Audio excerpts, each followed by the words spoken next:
মতির বড় ছেলে খন্দকার ফজলুল হকের নাতি। আমার পরিবার একটি রাজনৈতিক পরিবার। আইলা পাতাকাটা ইউনিয়নে আমার বাবা চেয়ারম্যান ছিল, গতবার আমার চাচা চেয়ারম্যান ছিল, আমার দাদা, আমার দলের সকলেই নির্বাচিত জনপ্রতিনিধি ছিল। দীর্ঘ সময় ধরে আমরা মানুষের সেবা করে আসছি।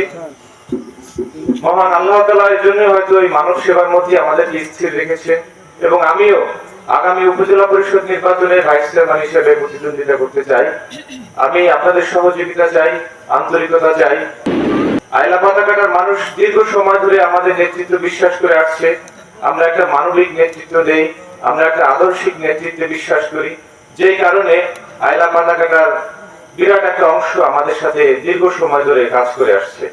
আমি আপনাদেরকে আশ্বস্ত করতে চাই, আগামী উপজেলা পরিষদ নির্বাচনে আপনারা যদি বিশেষ বিবেচনা করে আমাকে জেনে শুনে একটা ভোট দেন, আমি ইনশাআল্লাহ উপজেলা পরিষদের সার্বিক উন্নয়নগুলো এই বরগুনার দরিদ্র জনপদে আমি পৌঁছে দেব। এই অঞ্চলের সুবিধা বঞ্চিত মানুষের জন্য আমি কাজ করব। যাই হোক, এটা পুরুষ শরীফ, এখানে রাজনৈতিক প্রচারের জায়গা না। তারপর আসলে উপজেলা পরিষদ নির্বাচনে আমরা এভাবেই পরিচিতি লাভ করি। আমি আবারও আপনাদের কাছে দোয়া চেয়ে বিদায় নিচ্ছি। আসসালামু আলাইকুম।